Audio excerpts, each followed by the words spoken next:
The first reports were dismissed as ordinary fear. A traveler walking through the trees late at night thought he heard someone calling his name. He stopped, listened, and realized the voice sounded strangely familiar. It sounded exactly like his own voice.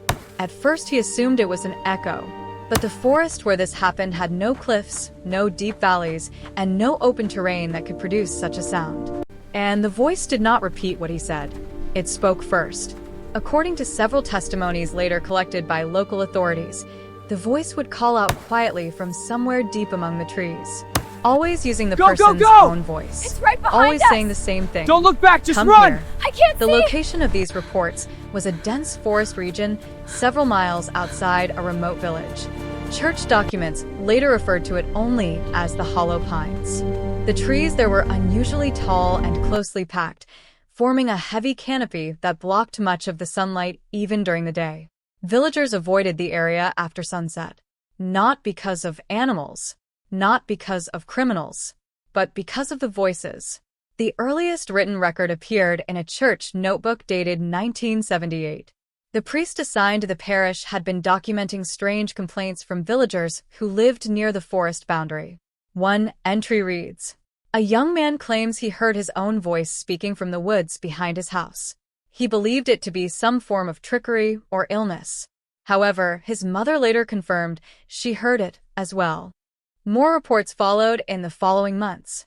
A farmer returning home at dusk stopped near the tree line when he heard someone whisper his name. He turned.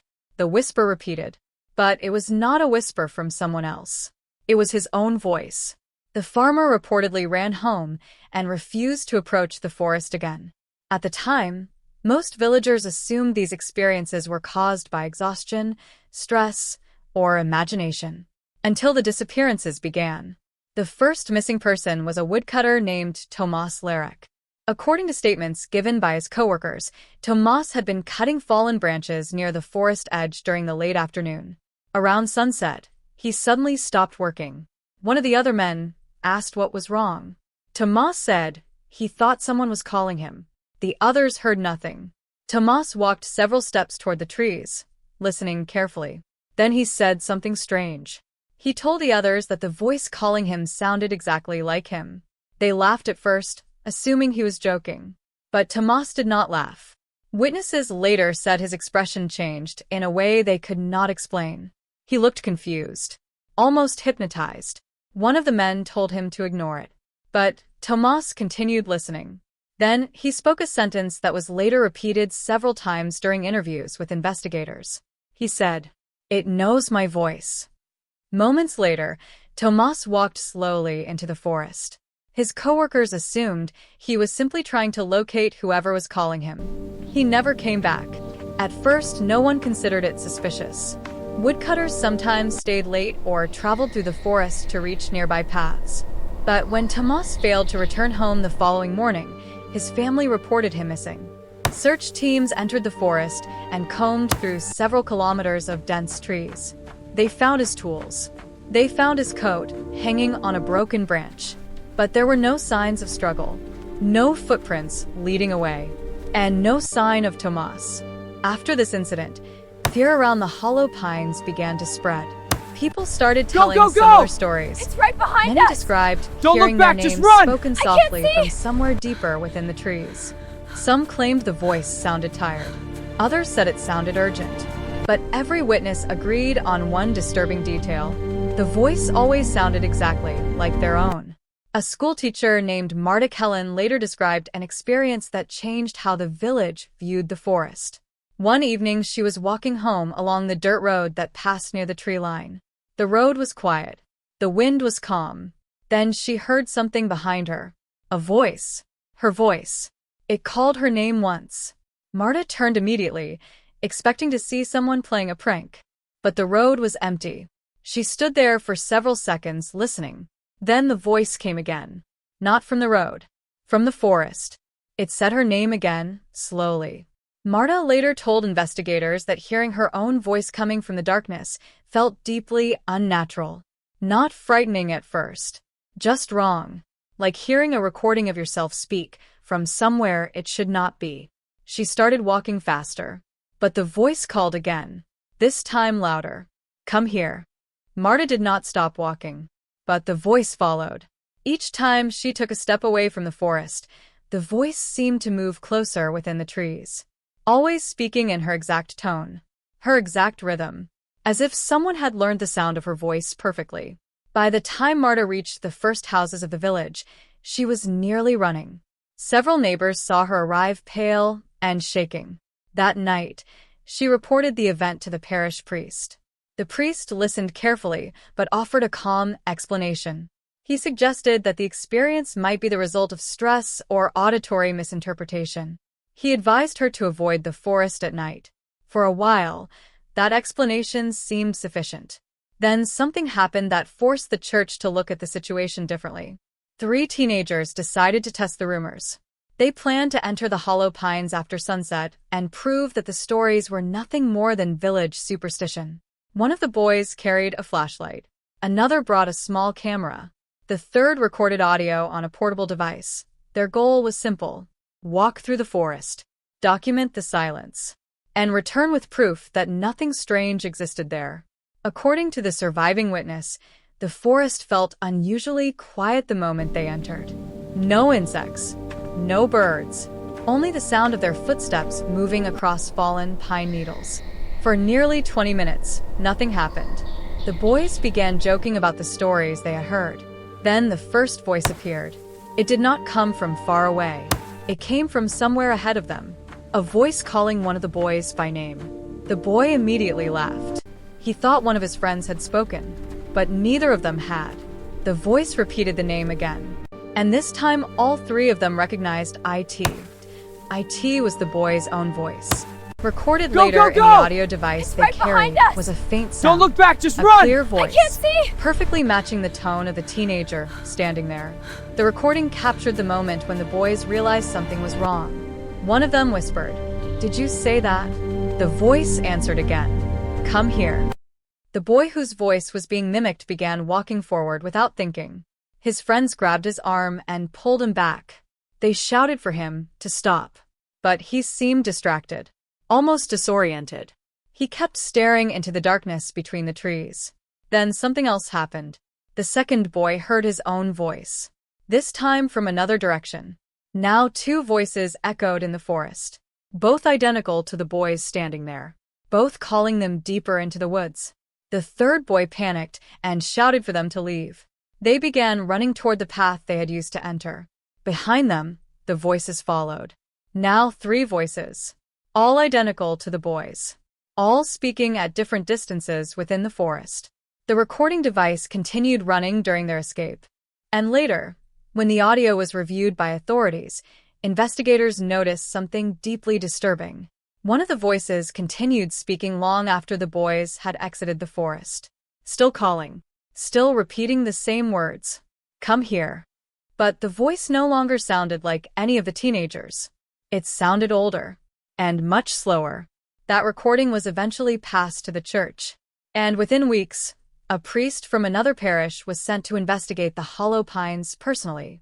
He arrived in the village on a cold evening in late autumn. Witnesses later said the priest listened carefully to every testimony before making any conclusions. But when he heard the audio recording captured by the teenagers, he reportedly remained silent for several minutes. Then he asked a single question. He asked if anyone had ever answered the voice.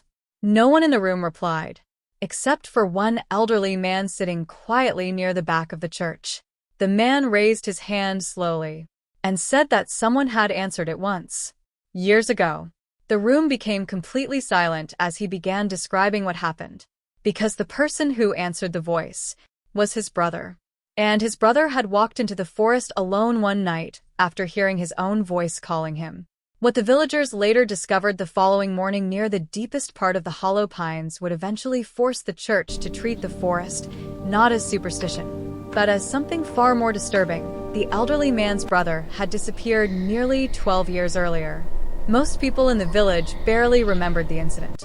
At the time, it was assumed he had wandered too far into the forest and become lost. But the old man explained that the disappearance had never made sense. His brother, Anton, had grown up beside those woods. He knew every trail, every stream, every narrow path used by hunters and woodcutters. Getting lost was almost impossible for someone like him. Anton had been a quiet man, Go, go, go! known for working long right hours behind us! repairing farm Don't equipment. look back, just run! He rarely can't involved see! himself in village gossip, and he had never shown interest in the strange stories about the forest. Until one evening, according to the old man's account, Anton returned home unusually late. His clothes were damp with sweat, even though the night was cool. He told his brother that something strange had happened near the forest edge. He said he heard someone calling him. At first he thought it was a neighbor, but when he turned toward the sound, he realized something that disturbed him deeply. The voice sounded exactly like his own. The old man admitted he laughed when Anton first explained it. The idea seemed ridiculous. Anton did not laugh. Instead, he described the voice carefully. He said it spoke slowly, quietly, almost patiently, repeating his name, and then asking him to come closer. Anton told his brother he had stood there for several minutes listening to it, and each time the voice spoke, it sounded slightly clearer, slightly closer, as if whatever was producing it was moving through the trees toward him. Eventually, Anton walked away and returned home. But the experience did not leave his mind. For several days afterward, he claimed he could still hear the voice faintly whenever he passed near the forest road. Sometimes during the evening, sometimes early in the morning. Always the same voice. Always his own. The old man explained that his brother tried to ignore it at first. But something about the voice disturbed him more each day. Not because it sounded threatening, but because it sounded familiar in a way that felt wrong. Anton once said something that stayed with his brother long after the disappearance. He said the voice did not simply sound like him. It sounded like him thinking, as if the voice inside his mind had somehow escaped into the forest. Within a week, Anton stopped sleeping well. He would wake during the night and walk outside to listen. Sometimes he would stand near the tree line for long periods without speaking. When his brother asked what he was doing, Anton answered quietly. He said he was trying to understand how the voice knew things, because it had begun saying more than just his name.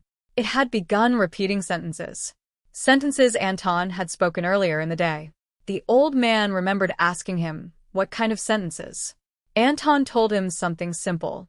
The voice once repeated a complaint he had made while fixing a broken tractor. A sentence spoken casually when no one else was around. Yet somehow the voice in the forest repeated it perfectly, word for word, tone for tone, as if it had been listening. Days later, the situation became worse. Anton reported that the voice had begun answering him. If he spoke out loud, the voice would repeat his words from deeper in the trees. At first it sounded like an echo, but echoes fade quickly. This voice did not fade. It waited, then answered again. Eventually Anton began speaking to it. The old man said this part of the story frightened him the most. It's right behind because his us! brother seemed Don't completely look back, just serious run! while I can't describing it. see! Anton believed the voice was learning from him, learning how he spoke, learning how he sounded. And every time he answered it, the voice became more accurate, more human, more like him. Then one night the voice said something different. Instead of repeating Anton's words, it spoke a sentence Anton had not yet said. A sentence he had only been thinking. Anton told his brother the exact words. Come closer. I want to hear you better. After that night, Anton became restless. He spent more time walking near the forest, sometimes late into the evening. Neighbors occasionally saw him standing at the edge of the trees, speaking quietly as if talking to someone out of sight. Then came the night he disappeared. According to the old man, Anton woke suddenly sometime after midnight. He walked to the window and stood there listening. His brother asked what he was doing. Anton replied calmly, "It finally understands my voice." Those were the last words he spoke inside the house. He dressed quickly and walked outside. The old man followed him to the doorway and asked where he was going. Anton stopped near the road and pointed toward the forest. He said the voice was calling again, but now it sounded different. Now it sounded complete, exactly like him, perfect in every detail. He said it was no longer repeating him. It was speaking first. Then Anton began walking toward the trees. His brother shouted for him to stop. Anton only turned once, and said something that investigators later wrote in the church report. He said, "If it knows me this well, I have to know what it is." Then he disappeared between the tall pines. The old man waited for nearly an hour before organizing a search. Several villagers entered the forest with lanterns. They called Anton's name repeatedly, but they never heard his voice. Instead, they heard something else. Some of the men later reported hearing their own voices faintly in the distance. At first, they assumed other searchers were shouting, but the sounds came from directions where no one was standing. The search continued until sunrise. Eventually, they reached a clearing deep inside the forest, where the ground dipped slightly into a hollow. And that was where they found Anton's footprints. The ground was soft with damp soil, making the prints unusually clear. The footprints showed Anton had walked directly into the clearing. But what investigators noticed immediately was something deeply disturbing. There was a second set of footprints beside his, perfectly matching his size, his stride, his weight, as if someone with identical feet had been walking next to him. The two sets of footprints circled the clearing slowly. Then they stopped. But only one set continued leaving the area. The second set ended abruptly in the center of the hollow. No signs of struggle. No marks suggesting Anton had been dragged or attacked. Only a single trail of footprints leaving the clearing. The villagers followed that trail for nearly half a kilometer, until they realized something impossible. The footprints were not Anton's anymore. The pattern of the steps had changed. They were walking differently. The stride had become slower, more uneven, as if someone unfamiliar with walking like a human was trying to imitate the movement. At that point, the search stopped. Most of the men refused to continue deeper into the forest. Anton was never found. When the elderly man finished telling the story inside the church, the priest who had come to investigate remained silent for a long time. Then he asked one final question. He asked whether anyone else had heard their own voice recently. Several villagers slowly raised their hands. Some admitted they had heard it near their homes. Others said it happened while walking along the forest road. But one detail in their stories caught the priest's attention. The voices were no longer always coming from deep inside the forest. Sometimes they sounded very close, just beyond the tree line, almost as if something had learned to travel. The priest eventually decided he needed to hear the forest for himself. That same evening, he walked alone toward the hollow pines. Witnesses later said the sun had already set when he reached the first rows of trees. The wind had become still. The air felt unusually cold. For several minutes, he simply stood there listening. Then, according to his later written report, he heard it. A voice behind him, speaking quietly, calling his name. The priest turned slowly toward the sound. And what he heard next caused him to stop breathing for several seconds. Because the voice calling him from inside the forest was not trying to imitate him. It was already perfect.